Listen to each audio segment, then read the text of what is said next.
किसान भाइयों, आज के एपिसोड के थंबनेल में हमने एक प्रश्नार्थ रखा है आपके सामने कि हमारी गुआर की उपज को लेकर हम आपके साथ चर्चा करें। हमारे बीच में एक चर्चा और संवाद का पूरे सीजन के दौरान दौर बना रहे, ऐसा आप इच्छते हैं या नहीं इच्छते, ये सवाल आपके सामने हमने जब रखा है, तब इस सवाल का उत्तर देने के लिए आपके पास भी कोई आधार तो होना चाहिए। तो आप किस आधार के हिसाब से निर्णय करें कि हमारे बीच में गुआर की उपज के ऊपर भी संवाद होना चाहिए। तो आधार देने के लिए, यानी कि हमारे सवाल का उत्तर देने के लिए, आज के एपिसोड में हम आपके साथ गवार उपज के कुछ प्रारंभिक मुद्दे और गवार उपज को लेकर हमारा राष्ट्रीय चित्र और हमारा अंतरराष्ट्रीय चित्र, साथ साथ हमारी अपनी बिजाय स्थिति, बिजाय का प्रदेश, उपज का अंदाजा, ये कुछ मुद्दों को लेकर आपके साथ आज के एपिसोड में हम चर्चा करेंगे दोस्तों। और इस चर्चा को देखकर समझकर आप निर्णय कर सकते हैं कि पूरी सीजन के दौरान हमारे बीच में गुआर उपज के ऊपर चर्चा होनी चाहिए या नहीं होनी चाहिए। तो आज के हमारे गुआर उपज संबंधित इस एपिसोड में आप हमारे साथ अवश्य बने रहिएगा और आपका उत्तर भी इस एपिसोड के नीचे कमेंट के रूप में आप अवश्य रखिएगा दोस्तों। नमस्कार, स्वागत है आप सभी का आपकी अपनी चैनल भारत की बात गौतम के साथ में। दोस्तों, आज दिनांक है 2 अगस्त 2026 और दिन है रविवार का दिन है। और गवार उपज के ऊपर हम बाजार स्थिति और भावों के लेवल की आज के दिन चर्चा नहीं करने वाले हैं। तो बाजार की तरफ आज हम नहीं जाते हैं। ग्वार उपज की हम जो भी आज चर्चा आपके साथ कर रहे हैं, वह चर्चा हमारी ग्वार उपज का इस वर्ष का फंडामेंटल हो या अभी तक सभी वर्षों के दौरान हमारी ग्वार उपज का फंडामेंटल, यानी कि हमारी उपज और ग्वार उपज का महत्व हमारे किसानों के लिए कितना और कैसा है, और दुनिया भर के लिए ग्वार उपज का महत्व क्या है, कितना है और कैसा है, इस मुद्दे पर चर्चा करें। तो चर्चा में शुरुआत में सबसे महत्वपूर्ण जो मुद्दा है, वह मुद्दा आपके सामने रखने का प्रयास करें। तो ग्वार उपज पूरी दुनिया में जो भी उपजाई जाती है, उस उपज का 80% से भी ज्यादा हिस्सा हमारे भारत में उपजाया जाता है। और उस 80% हिस्सा जो दुनिया के लिए उपजता है, उसमें से भी हमारे देश के 2 राज्य सबसे आगे है। सबसे पहला राज्य है हमारा राजस्थान राज्य, और हमारे देश की जो ग्वार की पूरी उपज है, उस उपज में 70% से लेकर 72, 73 या 75% तक ग्वार का उपज लेता है हमारा राजस्थान, और दूसरे क्रम पर है गुजरात।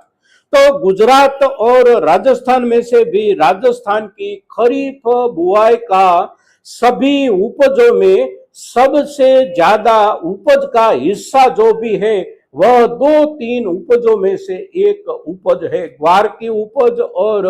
ग्वार की उपज के साथ केवल हमारा किसानी व्यवसाय नहीं जुड़ा है, ग्वार उपज के साथ हमारे राजस्थान के किसानों की भावना भी जुड़ी है। हमारे गुजरात के कुछ किसान, कुछ प्रदेश के किसान की भी भावना ग्वार उपज के साथ जुड़ी है। तो ग्वार हमारे लिए केवल एक हमारी कृषि उपज नहीं है, कृषि उपज के उपरांत हमारी भावनाओं के लिए भी ग्वार उपज एक महत्वपूर्ण उपज है दोस्तों। तो ग्वार हमारे लिए बहुत ही महत्वपूर्ण उपज ये बुनियाद के आधार पर बन जाती है। अब ग्वार उपज जो है, इस उपज का रकबा हमेशा से देखे तो राजस्थान में प्रति वर्ष करीब 22 लाख हेक्टर से लेकर 25 लाख हेक्टर तक की भूमि में बोया जाता है हमारा ग्वार। और गुजरात में भी 2 लाख से लेकर 2.5 लाख हेक्टर भूमि में ग्वार उपज बोई जाती है। अब ये समझने का प्रयास करेंगे कि हमारी ग्वार उपज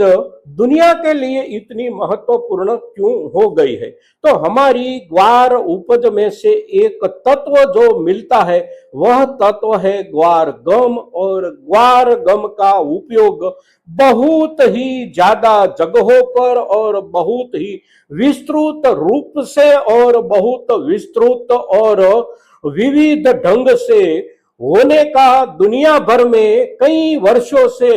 सिलसिला शुरू हो गया है। और उसमें पिछले कई वर्षों से सबसे ज्यादा और सबसे असरकारक उपयोग जिस क्षेत्र में होता है वह क्षेत्र है तेल और गैस के ड्रिलिंग टेक्नोलॉजी में। और ड्रिलिंग टेक्नोलॉजी यानी कि दुनिया भर में चाहे जमीन पर से तेल गैस की ड्रिलिंग होती हो या समंदर में ड्रिलिंग होती हो, ड्रिलिंग के लिए जो भी टेक्नोलॉजी इस्तेमाल की जाती है वह टेक्नोलॉजी में टेक्नोलॉजी चलाने के लिए जिस जिस चीजों की जरूरत पड़ती है और बोरिंग को गहराई में पहुंचाने के लिए बोरिंग के इधर उधर की जो भी मजबूत और कठोर कुदरती परतें होती है, इस परते को तोड़ने के लिए, इस परते को कुछ नर्म करने के लिए जो भी चीज यानी कि पानी, रेत और कुछ रसायनों को सम्मिलित करके उसका जो इंजेक्शन लगाया जाता है, उस इंजेक्शन लगाने के लिए पानी, रेत और कुछ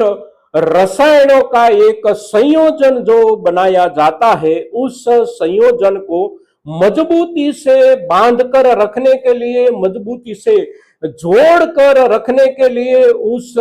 संगठन को विक्षिप्त नहीं होने देने के लिए जिस तत्व की अनिवार्यता होती है वह तत्व है ग्वार गम। और इसलिए तेल और गैस ड्रिलिंग के लिए ग्वार गम एक अनिवार्य तत्व बन चुका है। और इसकी अनिवार्यता हमारे ग्वार गम को एक प्रतिष्ठा अंतरराष्ट्रीय जरूरत के रूप में दिलवा रही है।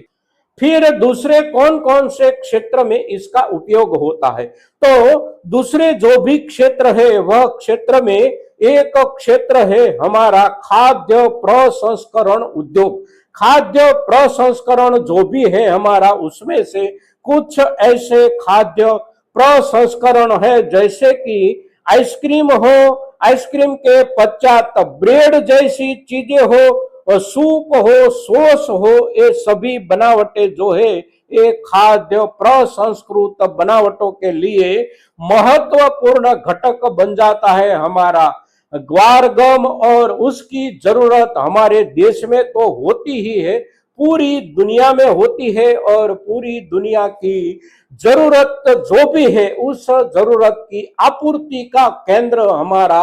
देश है और हमारे देश की ग्वार की उपज है। फिर उसके पश्चात वाला जो क्षेत्र है वह क्षेत्र है कुछ